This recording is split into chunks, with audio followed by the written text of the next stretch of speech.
Within a short walk of Longbourn lived a family with whom the Bennets were particularly intimate.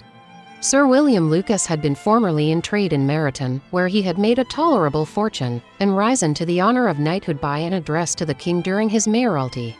The distinction had perhaps been felt too strongly. It had given him a disgust to his business, and to his residence in a small market town.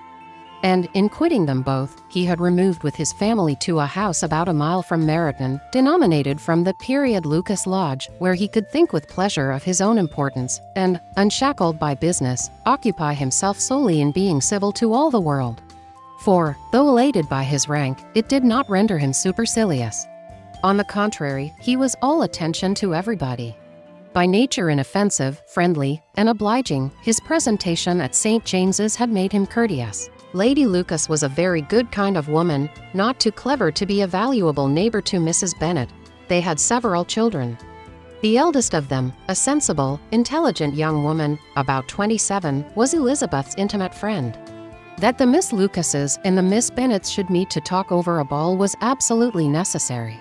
And the morning after the assembly brought the former to Longbourn to hear and to communicate. "You began the evening well, Charlotte," said Mrs. Bennet with civil self-command to Miss Lucas. "You were Mr. Bingley's first choice, yes. But he seemed to like his second better." "Oh. You mean Jane, I suppose, because he danced with her twice."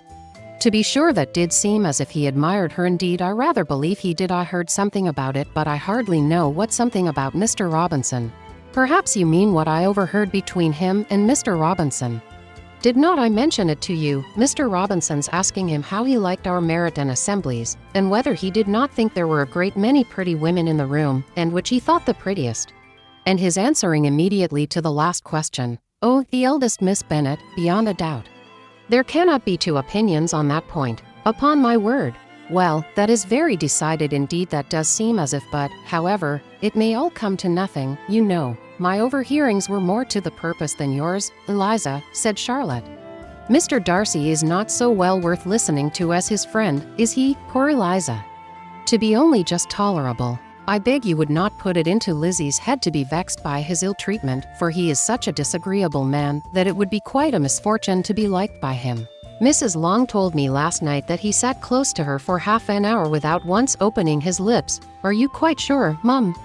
"Is not there a little mistake?" said Jane. "I certainly saw Mr. Darcy speaking to her. Because she asked him at last how he liked Netherfield, and he could not help answering her. But she said he seemed quite angry at being spoke to." "Miss Bingley told me," said Jane, "that he never speaks much, unless among his intimate acquaintances. With them he is remarkably agreeable." "I do not believe a word of it, my dear. If he had been so very agreeable, he would have talked to Mrs. Long. But I can guess how it was. Everybody says that he is eat up with pride, and I dare say he had heard somehow that Mrs. Long does not keep a carriage, and had come to the ball in a hack chaise." "I do not mind his not talking to Mrs. Long," said Miss Lucas, "but I wish he had danced with Eliza." "Another time, Lizzie," said her mother, "I would not dance with him, if I were you." "I believe, Mum, I may safely promise you never to dance with him. His pride," said Miss Lucas, "does not offend me so much as pride often does, because there is an excuse for it. One cannot wonder that so very fine a young man, with family, fortune, everything in his favor, should think highly of himself. If I may so express it, he has a right to be proud."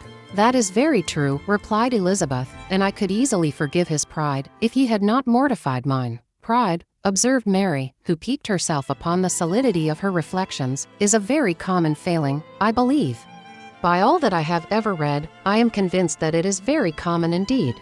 That human nature is particularly prone to it, and that there are very few of us who do not cherish a feeling of self-complacency on the score of some quality or other, real or imaginary. Vanity and pride are different things, though the words are often used synonymously. A person may be proud without being vain. Pride relates more to our opinion of ourselves, vanity to what we would have others think of us." "If I were as rich as Mr. Darcy," cried a young Lucas, who came with his sisters, "I should not care how proud I was. I would keep a pack of foxhounds, and drink a bottle of wine a day." "Then you would drink a great deal more than you ought," said Mrs. Bennet. "And if I were to see you at it, I should take away your bottle directly." The boy protested that she should not. She continued to declare that she would, and the argument ended only with the visit.